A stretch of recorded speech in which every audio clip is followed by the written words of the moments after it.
एक समय की बात है। कविता अपनी छोटी बहन प्रिया और अपने माता पिता के साथ रहा करती थी। कविता के माता पिता लकड़ियों का काम किया करते थे, लेकिन एक दिन किसी एक्सीडेंट के कारण कविता के माता पिता की मौत हो जाती है। इस घटना से दोनों बहनों को बहुत सदमा लगता है, इसलिए कि उनका इस दुनिया में उनके माता पिता के सिवा कोई नहीं है। अपने माता पिता को खोने के बाद दोनों बहुत अकेली हो जाती हैं। लेकिन कविता जानती थी कि वो बड़ी है और उसे अपनी छोटी बहन को संभालना है, इसीलिए वो खुद को संभालती है। कुछ दिन ऐसे ही बीत जाते हैं। पैसों की कमी के कारण घर में खाने को कुछ नहीं होता। कभी कभार तो कविता लोगों से मांग कर अपनी छोटी बहन प्रिया का पेट भर देती और खुद भूखी ही सो जाती। लेकिन अब गांव वालों ने भी खाना देने से साफ मना कर दिया। दीदी, मुझे बहुत भूख लगी है और भूख से मुझे चक्कर भी आ रहे हैं। प्लीज दीदी, कुछ खाने को दीजिए ना। बेचारी कविता अपनी छोटी बहन के लिए कुछ भी ना कर सकी। वो उदास हो जाती है कि जब भी प्रिया कहती है, दीदी आपको याद है एक बार आपने मेरी बर्थडे पे पिज़्ज़ा बनाया था और वो हर किसी को खूब पसंद आया था। सबने आपके पिज़्ज़े की कितनी तारीफ की थी। हाँ, वो दिन मैं कैसे भूल सकती हूँ प्रिया। उस दिन गांव के सरदार ने भी मेरे पिज़्ज़े की खूब तारीफ की थी। हाँ दीदी, इसीलिए मुझे लगता है कि आपको अपनी एक बेकरी खोल लेनी चाहिए। आप सच में बहुत अच्छा पिज़्ज़ा बनाती हो। अगर आप बेकरी खोल लोगे तो हमारी बहुत सी मुश्किल हल हो जाएगी। लेकिन प्रिया, मैं जानती हूँ अब आप पैसों की बात करोगे। देखिए ना दीदी, हमारे पास पैसे नहीं है तो हमारे पास ये घर तो है ना। आप जिम्मेदार को ये घर गिरवी रखवा दो। फिर जब आप बेकरी खोलोगे और उससे जो पैसा आएगा तो उससे हम घर वापस ले लेंगे। बात तो तेरी सही है। छोटी होकर भी तू कितनी समझदारी की बात करती है। Thank you my little sister. इसके बाद कविता जिम्मेदार के घर जाती है और जिम्मेदार को घर के कागजात देते हुए सारी बात बताती है। देखो कविता, मैं तुम्हें अभी ही सारी बात साफ साफ बता देता हूँ।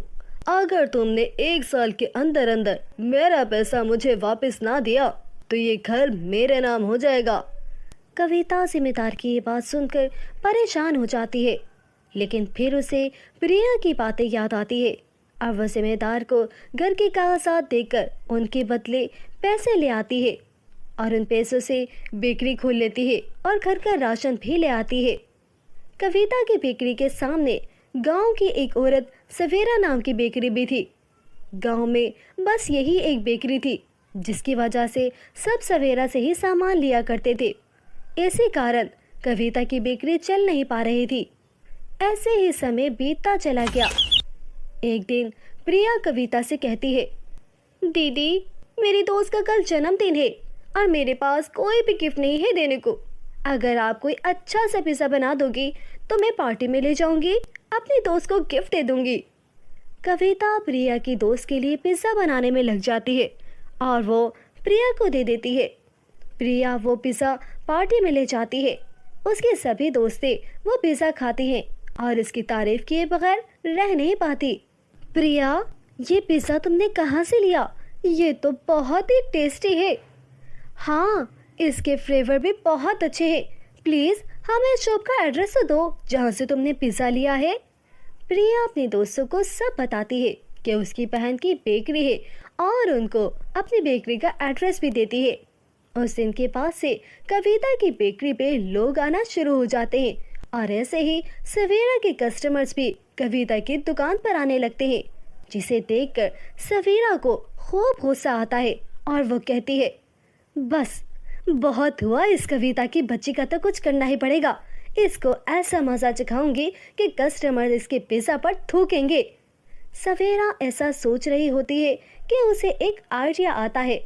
अगले दिन कविता को 50 पिज़्ज़ा का ऑर्डर मिलता है और वो रात उसे तैयार करके दुकान बंद करके घर के लिए निकल खड़ी होती है। सवेरा अपनी दुकान से छुपकर ये सब कुछ देख रही होती है। कविता के जाने के बाद सवेरा चुपके से कविता की बेकरी में घुस आती है और उस पिज़्ज़े पर जहरीली दवाई डाल देती है। अगले दिन गांव के लोग कविता के पिज़्ज़ा खाते हैं तो खूब बीमार पड़ जाते हैं और उनकी जान खतरे में आ जाती है, जिसे देखकर गांव के लोग कविता की बेकरी जला देते हैं, यहाँ तक कि उसका घर भी जला देते हैं। दफा हो जाओ यहाँ से, तुम्हारे पिज़्ज़े में ऐसी क्या बात थी, ऐसा क्या जहर था कि मेरे सारे मेहमान बीमार हो गए और आधे हॉस्पिटल में मौत से लड़ रहे हैं। आइंदा इस गांव में नजर नहीं आना, दफा हो जाओ यहाँ से। कविता और प्रिया रोते रोते गांव से चले जाते हैं और एक दरख्त के नीचे बैठ जाते हैं कि अचानक उनकी नज़र दरख्त पर पड़ती है, जिस पर एक परी रस्सी से बंधी हुई होती है। कविता और प्रिया उस परी को बाहर निकालते हैं। तुम्हारा बहुत बहुत धन्यवाद, तुम लोगों ने मेरी जान बचाई। चुड़ैल ने मेरी शक्ति छीन कर मुझे यहाँ बांध दिया था, अब मेरी शक्ति वापस आ गई है। क्या हुआ, तुम दोनों इतना परेशान क्यों हो? इसके बाद कविता परी को सारी कहानी बताती है कि किस तरह किसी ने उनके पिज़्ज़े में कुछ मिलाकर गांव के लोगों को बीमार कर दिया और अब उनके पास ना खाने को कुछ है और ना ही रहने को कोई जगह। ये सब सुनकर परी कहती है, तुम दोनों चिंता मत करो, मैं सब कुछ ठीक कर दूंगी। मैं तुम्हें जादुई पिज़्ज़े का एक घर देती हूँ, जिसमें जाकर तुम देख सकती हो कि ये सब कुछ किसने किया और गांव के सभी लोगों को भी दिखा सकती हो, और इससे तुम अपनी बेकरी भी बना सकती हो और यहाँ तुम्हें खाने को भी मिलेगा। कविता वो जादुई पिज़्ज़े में चली जाती है और गांव के सभी लोगों को सच्चाई दिखाती है, जिसे देखकर गांव के लोग सवेरा को गांव से निकाल देते हैं। कविता और प्रिया उस परी को धन्यवाद करके वापस पिज़्ज़े घर में चली जाती हैं और अपनी बड़ी सी बेकरी खोल लेते हैं और कविता और प्रिया हंसी खुशी अपना जीवन बिताते हैं। एक समय की बात है, केसर नाम की एक औरत अपने 3 बेटियों के साथ विजयपुर के गांव में रहा करती थी। केसर का पति लोगों की गाड़ियों की सफाई का काम किया करता था और उसके कमाए हुए पैसों से ही केसर का घर चलता था। उस समय गांव में बहुत गर्मी थी। मोहन दिन रात धूप में काम करने के कारण बीमार पड़ गया और उसकी मौत वाक़या हो जाती है। केसर को जैसे ही ये बात पता लगती है, उसकी तो पूरी दुनिया ही उजड़ जाती है। उसे अपनी तीनों बेटियों का ख्याल रखना था, इसीलिए वो खुद को संभालती है और तीनों बेटियों को संभालने का जिम्मा भी अपने सर ले लेती है। केसर की 3 बेटियां थी, जिसमें से सबसे बड़ी थी रिया, उससे छोटी थी प्रिया और फिर आंचल। रिया बड़ी होने के साथ साथ समझदार भी थी। वो अपनी माँ का दुख, घर की जिम्मेदारी और बाकी सब चीज़ों को दुख बड़ी ही समझदारी से समझती थी, जबकि दूसरी तरफ प्रिया और आंचल को अपने आप से ही मतलब था। उन्हें फ़र्क नहीं पड़ता था कि उनके घर में क्या परेशानियां हैं। घर का खर्चा चलाने के लिए केसर लोगों के घरों में काम करना शुरू कर देती है, पर वो इतना सब कुछ करके भी अपनी दोनों बेटियों प्रिया और आंचल को खुश नहीं कर पाती थी, क्योंकि उन दोनों की डिमांड ही कभी पूरी नहीं होती थी। ऐसे ही एक दिन महीने के आखिर में जब केसर को अपने काम की सैलरी मिलती है, तो वो कुछ राशन और पैसे लेकर अपने घर की तरफ रवाना हो जाती है। घर आते हुए रास्ते में अचानक एक गाड़ी केसर को टक्कर मार देती है। टक्कर जोरदार नहीं थी, इसीलिए केसर की जान तो बच जाती है, पर उसे काफ़ी चोटें आती हैं। कुछ लोग केसर की मरहम पट्टी करा के उसे घर पहुंचा देते हैं।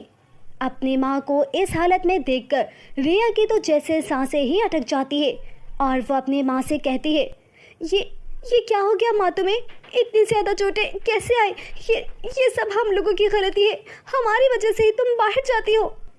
ऐसा नहीं है मेरी बच्ची, जो होना होता है वो तो होकर ही रहता है। तभी प्रिया कहती है, माँ तुम भिख का माल करती हो ना, तुम हमारे लिए बर्गर लेकर आई हो ना ही खाने को कुछ, ऊपर से चोट लगवाकर तुम बिस्तर पर बैठ गई। हाँ प्रिया दीदी बिल्कुल ठीक कह रही है, हमारा बर्गर खाने का कितना मन था, लेकिन नहीं, आपका तो ये ड्रामा शुरू हो गया। तुम दोनों को बिल्कुल शर्म नहीं आती इस तरह की बातें करते हुए? एक तो माँ को इतनी चोट लग गई और तुम्हें अभी भी अपने बर्गर खाने की पड़ी है। माँ आज से घर पे आप रहोगी और हम तीनों कल से शहर पर काम ढूंढने जाएंगे। पर रिया, नहीं माँ, अब और नहीं, आपको मेरी बात मानना ही होगी, और तुम दोनों को भी, समझी? अगले दिन रिया, प्रिया और आंचल को लेकर जंगल के रास्ते से शहर की तरफ निकल पड़ती है। प्रिया और आंचल को रिया पहले ही से पसंद नहीं थी, लेकिन जो कुछ कल हुआ उसके बाद से तो प्रिया और आंचल रिया से नफरत करने लगी थी। जंगल के रास्ते में प्रिया और आंचल बात कर रहे थे। मुझे तो समझ नहीं आती ये रिया की बच्ची खुद को समझती क्या है। अगर हमसे बड़ी है तो क्या हमें नौकर बनाएगी, हमसे काम करवाएगी? हाँ प्रिया दीदी, आप बिल्कुल ठीक कह रही हो। अब हम क्या इस उम्र में काम करेंगे? ये सब काम तो माँ को करने चाहिए, लेकिन ये रिया की बच्ची हमें शहर लेकर जा रही है। मुझे नहीं जाना कहीं काम वाम के लिए। तो चिंता मत कर, हम कहीं नहीं जाएंगे काम के लिए, बल्कि मैं तो कहती हूँ कि बीच जंगल के रास्ते में जंगली जानवर होंगे। हम रिया को उस जंगली जानवर के पास छोड़ देंगे, फिर ये जाने और वो जानवर जाने। इसके बाद हम वहाँ से भागकर घर चले जाएंगे, और माँ तो है ही हमें खाना खिलाने वाली। वाह दीदी, आपका आइडिया तो फर्स्ट क्लास है। ऐसे ही बात करते हुए वो दोनों रिया के साथ जाने लगती है। कुछ दूर आगे बढ़ने पर आंचल और प्रिया को झाड़ियों के पीछे दो शेर आपस में लड़ते नजर आते हैं। तभी वो दोनों आपस में इशारा करती हैं और झाड़ियों के अंदर रिया को धक्का दे देती है और वहां से भाग जाती हैं। बेचारी रिया जैसे तैसे करके वहां से भागती है और 3 खूबसूरत महल के पास पहुंच जाती है। वहीं महल के करीब ही रिया को आंचल और प्रिया दिखाई देती है। वो उनसे कुछ कहने के लिए मुंह खोल ही रही होती है कि तभी वहां एक परी आती है और कहती है, आप तीनों का यहाँ पर स्वागत है। मैं इन 3 खूबसूरत महल की परी हूँ। मैं लोगों की मदद करती हूँ और आपकी भी मदद करना चाहती हूँ। आप जो 3 महल सामने देख रहे हैं, इनमें से पहला महल हीरे से भरा हुआ है, जो बहुत ही ज्यादा अनमोल है। दूसरा महल सोने और चांदी से भरा हुआ है, और तीसरे महल में बहुत ही ज़रूरतमंद लोग हैं जिन्हें सेवा करने के लिए किसी की ज़रूरत है। आप तीनों इन तीनों महल में से कोई एक महल चुन सकते हैं अपने लिए। हीरे तो बहुत ही कीमती होते हैं और वो मुझे बहुत पसंद है, इसीलिए मैं तो हीरे वाला महल चुनूंगी। सोने चांदी से तो मैं पूरी दुनिया को खरीद सकती हूँ, इसीलिए मैं दूसरा यानी सोने चांदी वाला महल को चुनूंगी। सोना चांदी हीरे तो सब यहीं रह जाएंगे, अगर हमारे साथ कुछ जाएगा तो वह है लोगों की दुआएं, और मैं लोगों की मदद करना चाहती हूँ, इसीलिए मैं तीसरा महल चुनती हूँ। तीनों बहनें अपने चुने हुए महल में चली जाती हैं। प्रिया को अपने महल में खूब जानवर मिलते हैं जो उसके शरीर को खा जाते हैं। आंचल को अपने महल में बहुत सारी चुड़ैलें मिलती हैं जो उसे अपने जादू से ख़त्म कर देती हैं, और रिया को अपने महल में सोने चांदी और खूब सारी धन दौलत मिलती है। रिया महल की तरफ से मिले हुए हीरे जवाहरात को लेकर वापस बाहर आ जाती है, लेकिन तभी वो देखती है कि उसकी दोनों बहनें वहाँ नहीं है। तभी वो परेशान होकर परी से पूछती है, परी, क्या आप मुझे बता सकती हैं कि मेरी बहनें कहाँ हैं? परी सारी कहानी रिया को बताती है, जिसे सुनकर रिया की आंखों में आंसू आ जाते हैं और वो कहती है, परी प्लीज़ मेरी बहनों को मुझे वापस कर दीजिए। मुझे ये धन दौलत नहीं चाहिए, मुझे मेरी बहनें चाहिए। हाँ, मैं जानती हूँ कि उन्होंने बहुत बड़ी गलती की है, पर उनके लालच ने ही उन्हें इस मुकाम पर पहुँचाया है, लेकिन वो आखिर में मेरी बहनें हैं। प्लीज़ परी, उन्हें बचा लीजिए। पर उन्होंने तुम्हारी जान लेने की कोशिश की, यहाँ तक कि तुम्हारी और तुम्हारी माँ की भी इज्जत नहीं की, दूसरों को बुरा भला कहा, फिर भी तुम उन्हें बचाना चाहती हो। हाँ परी, चाहे वो जैसे भी हो, पर है तो मेरी बहनें। पर अभी नहीं तो बाद में मैं उन्हें अच्छे से समझा दूंगी, उन्हें ईमानदारी के रास्ते पर चलना सिखा दूंगी। तुम सच में बहुत अच्छी हो, तुम्हारा भला हो। तुम्हारी इसी अच्छाई की वजह से ही मैं तुम्हें तुम्हारी बहनें वापस लौटा देती हूँ। ऐसा कहकर परी दोनों महल पर अपनी जादुई छड़ी घुमाती है और प्रिया और आंचल को वापस ले आती है। आंचल और प्रिया को जब रिया की अच्छाई का पता लगता है तो वो रिया से माफ़ी मांगते हैं और उन्हें अपनी गलती का एहसास हो जाता है। ये देखकर परी तीनों बहनों को सोने चांदी के जेवर देती है, जिसे लेकर तीनों बहनें अपनी माँ के पास जाती है और उसकी सेवा करती है और हंसी खुशी अपना जीवन बिताती है। प्यारे साथियों, अगर आपको हमारी कहानी पसंद आई है तो इसे लाइक और शेयर जरूर कर दीजिएगा और अगर आप हमारे चैनल पर नए हैं तो इसे सब्सक्राइब करना बिल्कुल मत भूलिएगा।